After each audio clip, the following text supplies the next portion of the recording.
है कि एक पूरा शहर ज़ॉम्बी वायरस की चपेट में आ चुका है और ज़ॉम्बी वायरस यहाँ के हर एक इंसान में फैल चुका है। लोग एक दूसरे को मारने खाने के लिए दौड़ रहे हैं और इसी शहर में फ्रांसिस अपनी फैमिली के साथ रहता है, जिसमें फ्रांसिस, उसकी वाइफ एरिस और उनके 2 बेटे हैं। और किसी न किसी तरह वो लोग इस वायरस से बच चुके हैं और अब ये फैमिली इस वायरस से बचने के लिए शहर छोड़कर अपने गांव जाना चाहते हैं, क्योंकि उन्हें ऐसा लगता है कि यह ज़ॉम्बी वायरस सिर्फ शहर में ही फैला है और गांव इससे सेफ होगा। इसलिए वे अपनी वैन में गांव जाने के लिए शहर से निकल पड़ते हैं। लेकिन वह लोग यह नहीं जानते कि सिर्फ शहर में ही नहीं बल्कि गांव में भी यह वायरस फैला है। खैर, यह लोग अपना सफर शुरू कर देते हैं और गांव पहुंच जाते हैं। गांव में फ्रांसिस के मॉम और डैड रहते हैं। फ्रांसिस जैसे ही घर में घुसता है तो वह सबसे पहले अपने डैड के रूम में जाता है। डैड के रूम में जाते ही उसे उसके डैड गन के साथ मरे हुए मिलते हैं, जिसका मतलब साफ था कि उसके डैड ने खुद को मार लिया है, क्योंकि उन्हें भी एक ज़ॉम्बी ने काट लिया होता है और वे खुद ज़ॉम्बी बन चुके होते हैं। जिसके बाद वे आगे किसी को ना काटे, इसलिए उन्होंने बहुत हिम्मत दिखाकर खुद को ही शूट कर लिया होता है। अपने डैड की यह हालत देखकर फ्रांसिस काफी डर जाता है और वह अपने डैड को लेकर काफी इमोशनल भी हो जाता है। अब इस समय उसे हिम्मत से काम लेना पड़ता है। वह अपने डैड के साथ ही उनकी गन ले लेता है, क्योंकि जिस मोहल्ले में वह रह रहे होते हैं वहां पर एक हथियार होना अपने पास बहुत ही जरूरी है। तभी उसके सामने उसे अपनी माँ नजर आती है, जो खून में लिपटी हुई होती है, और वह समझ जाता है कि उसकी माँ भी ज़ॉम्बी बन चुकी है। उसकी माँ की हालत बहुत ही खराब होती है और वह अपने बेटे को काटने के लिए उसके पास आ रही होती है। फ्रांसिस 2 मिनट वहां रुककर सोचता है कि वह क्या करे, लेकिन वह ऐसी सिचुएशन में होता है कि उसके पास और कोई रास्ता नहीं है। इसलिए वह अपनी माँ को गन से शूट कर देता है। लेकिन यह सब करने के बाद वह अपनी मॉम और डैड की बॉडीज को दफना देता है ताकि वह थोड़ा सुकून महसूस कर सके। इसके बाद वह अपनी फैमिली को जाकर यह बताता है कि अब उसकी फैमिली यहीं पर रहेगी, क्योंकि बाहर बहुत खतरा है और साथ ही उनको यहाँ पर खाने की कोई दिक्कत नहीं होगी। उनको यहाँ रहने के लिए जगह भी मिल चुकी है। फ्रांसिस की बीवी एरिस उससे नाराज लगती है, क्योंकि अब तक हम यही नोटिस करते हैं कि उसकी बीवी उससे ज्यादा बात नहीं करती है। खैर, एरिस और फ्रांसिस अब यहाँ रुकने का डिसाइड कर लेते हैं और वह एक स्टोर रूम में जाते हैं ताकि वह वहां से जरूरत का सामान लाकर रख सकें। और जैसे ही वह स्टोर को खोलते हैं, वहां पर एक अजीब सा मंजर उनके सामने आता है। उनके मॉम के साथ रहने वाला केयर टेकर की बॉडी उनको लटकी हुई मिलती है। अब यह सब देख फ्रांसिस बहुत ज्यादा डर जाता है और वह अपने बड़े बेटे से बात करता है और उसे कहता है कि तुमने अब उस बॉडीज की जेब में से चाबियों को निकाल कर लाना है ताकि वह उस कीट से सामान ले सके। उसका बड़ा बेटा बहुत ही डरपोक किस्म का होता है और वह यह सब देखकर बहुत ही ज्यादा डर जाता है। लेकिन आरिस उसको काफी गुस्से में कहता है कि अगर तुम यहाँ पर इतना डर रहे हो तो तुम्हारी आगे आने वाली लाइफ प्रॉब्लम को तुम कैसे सॉल्व करोगे। जिसके बाद उसका बेटा हिम्मत दिखाता है और बॉडीज के पास जाता है और डरते डरते उसके पॉकेट में से चाबियों को निकालने की कोशिश करता है। लेकिन तभी वह बॉडी उसके ऊपर गिर जाती है और वह 2 मिनट सांस लेना ही भूल जाता है। लेकिन फौरन वह वहां से उठ जाता है और उसके ऊपर खून भी लग जाता है। उसको ऐसा लगता है कि ज़ॉम्बी उसके ऊपर आकर अटैक कर चुका है, जिसके बाद वह अपने हाथ मुंह को धोने लगता है। तो वहीं पर एरिस फ्रांसिस को कहती है कि तुम इतने से बच्चे के साथ ऐसा कैसे कर सकते हो, वह इतना डरा हुआ है कि तुम उसके साथ ऐसा नहीं कर सकते। एरिस को ऐसा लगता है कि फ्रांसिस अपने बड़े बेटे से ज्यादा अपने छोटे बेटे से प्यार करता है, क्योंकि वह छोटे बेटे के साथ काफी प्यार से बात करता है, जबकि बड़े बेटे को यह हमेशा डांटता रहता है। लेकिन यह बात सच है या नहीं, यह तो हमें आगे ही पता चलेगा। अब शाम को काम खत्म करने के बाद, सब कुछ चेक करने के बाद फ्रांसिस और उसकी वाइफ एरिस बेसमेंट में जाते हैं, जहां पर सब कुछ चेक करने के बाद फ्रांसिस की तबीयत खराब हो जाती है और उसे पसीना आने लगता है। उसे एंजाइटी अटैक हो जाता है और ऐसा इसलिए होता है कि बेसमेंट में आने के बाद उसे वह सब अपना बचपन याद आ जाता है। उसके बचपन में उसके डैड उसको बहुत ही मारा करते थे और उसकी छोटी सी गलती पर भी उसे सारा दिन बेसमेंट में बंद कर दिया करते थे, जिसके कारण अब उसको सब यह याद आ रहा होता है। उसको एंजाइटी और पैनिक अटैक होने लगते हैं। फ्रांसिस की यह कंडीशन देखकर एरिस उसको समझाती है और उसका ख्याल रखती है और उसको कहती है कि वह समय गुजर चुका है, अब तुम बड़े हो चुके हो। अब इसके बाद जब ये लोग खाने को बैठते हैं तो एरिस का बड़ा बेटा उनको कहता है कि उसकी अपने एक दोस्त के साथ बात हुई है और उसके दोस्त ने उसे ऐसा बताया है कि माउंटेन के पास एक कैंप है जहां पर बहुत सारे लोग रह रहे हैं और उसका दोस्त और उसकी फैमिली भी वहीं चली गई है, क्योंकि वह जगह ज़ॉम्बी से सेफ है। और वहाँ पर उसके अलावा बहुत सारे और लोग भी रह रहे हैं। फ्रांसीसी सुनकर उसको कहता है कि वहाँ पर नहीं जाना, और वह कहता है कि वहाँ पर तो हमें ढंग से खाना भी नहीं मिलेगा और रहने के लिए जगह भी नहीं मिलेगी। हमारे पास पूरा घर है और खाने का भी कोई इशू नहीं है। हम यहाँ पर जब तक चाहे रह सकते हैं, इसलिए हम वहाँ नहीं जाएंगे। एरिस को उसकी यह बात पसंद नहीं आती है, लेकिन वह उस समय चुप हो जाती है और वे लोग रात को सो जाते हैं। सोते समय एक बार फिर से फ्रांसिस को अपने बचपन के डरावने सपने याद आने लगते हैं और वह एकदम से उठ जाता है। एरिस उसको एक बार फिर से संभालती है। अब यह सब कुछ देखते हुए फ्रांसिस से डिसाइड करता है कि उन्हें यहाँ से चले जाना चाहिए, क्योंकि अगर वह यहाँ रहेगा तो उसे ऐसे ही सपने आते रहेंगे और वह चैन की सांस भी नहीं ले पाएगा। जिसके बाद वे लोग वैन लेकर वहां से निकल पड़ते हैं और उस कैंप की तरफ जाने लगते हैं। लेकिन जैसे ही वह गांव से बाहर निकलते हैं तो उन्हें सारा रास्ता बंद दिखाई देता है और वहां पर बहुत सारी गाड़ियां भी खराब नजर आती हैं। और जैसे ही वह उसे हटाने की कोशिश कर रही होती है तो साइड से एक बहुत ही डरावनी शक्ल का ज़ॉम्बी आ जाता है। फ्रांसिस ये सब कुछ देख रहा होता है और वह बहुत ज्यादा डर जाता है।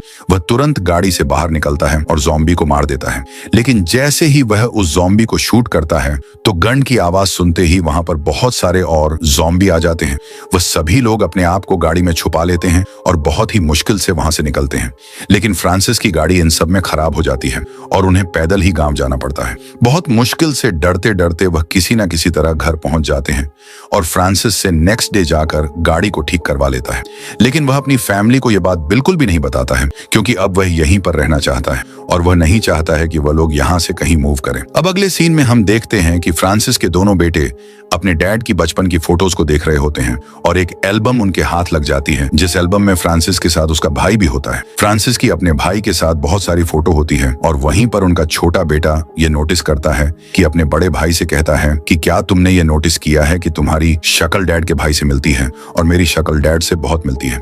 जिस पर उसका भाई भी यह नोटिस कर लेता है और वह समझ जाता है कि क्या मामला है। वह अपने डैड के भाई का बेटा है, जबकि छोटा बेटा अपने डैड का बेटा है, इसलिए दोनों बच्चों में इतना डिफरेंस भी किया जाता है।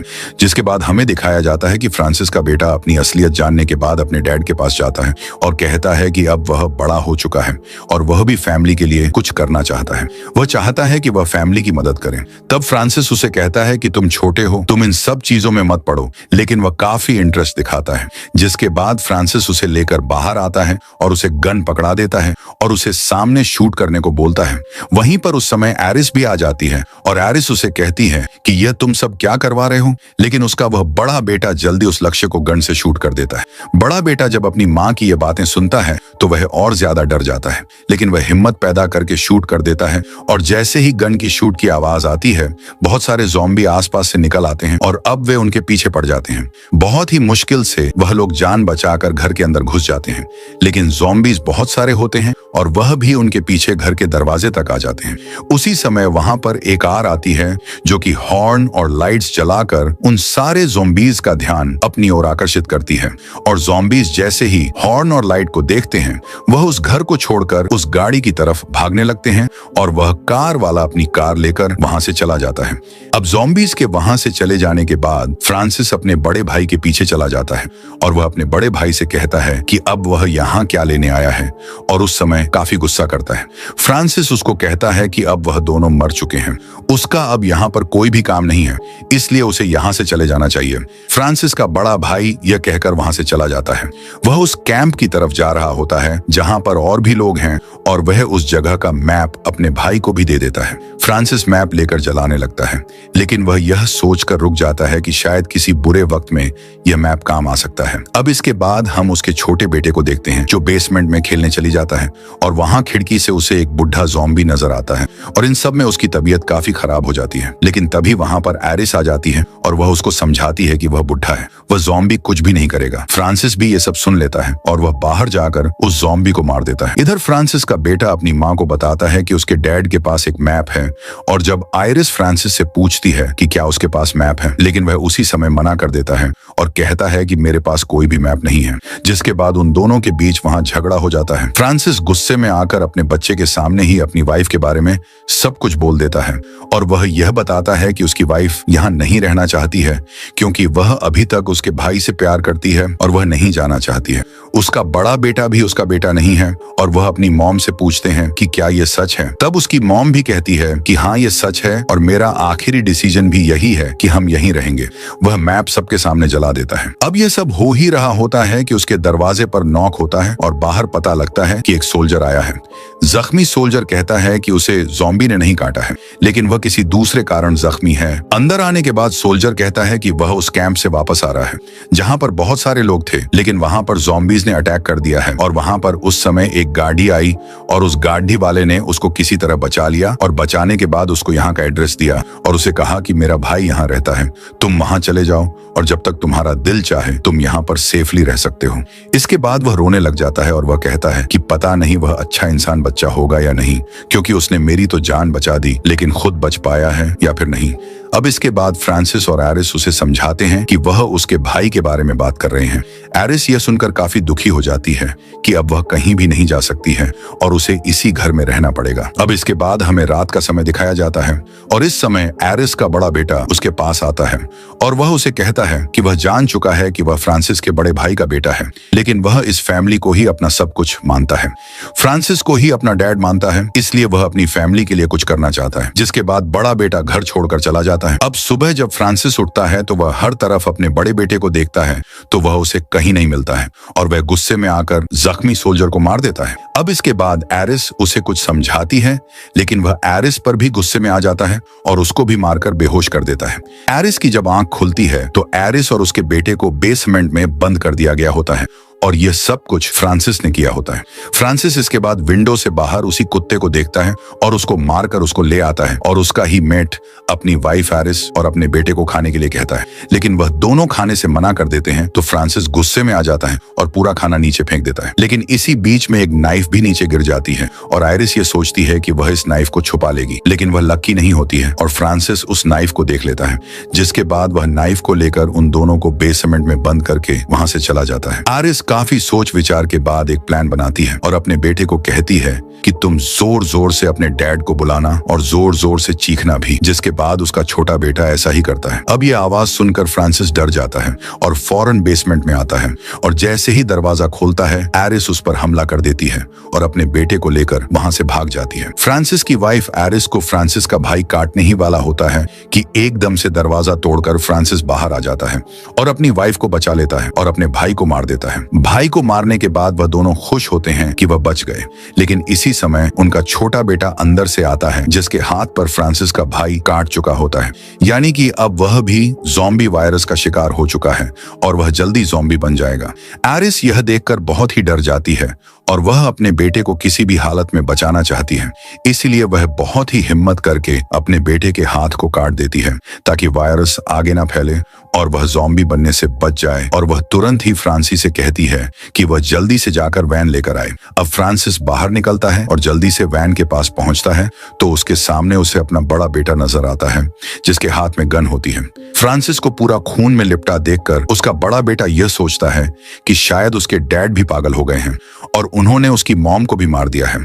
और इसी सब में वह बहुत ही मुश्किल से हिम्मत करके गोली चला देता है और वह गोली उसको लग जाती है और वह वहीं पर गिर जाता है। लेकिन अब वह वैन लेकर घर की तरफ जाता है और जैसे ही वह घर पहुंचता है तो वहां पर एरिस अपने छोटे बेटे के साथ फ्रांसिस का वेट कर रही होती है। अब उसका ना बड़ा भाई बचा और ना ही फ्रांसिस बचा। अब वह सिर्फ अकेली रह गई है और उसने अपने दोनों बच्चों को अकेले ही संभालना है, यानी कि वह लोग इस ज़ॉम्बी वायरस से बचने के लिए अपने शहर से निकलने वाले थे, क्योंकि फ्रांसिस के बिना वह लोग इस शहर में सरवाइव नहीं कर सकते हैं।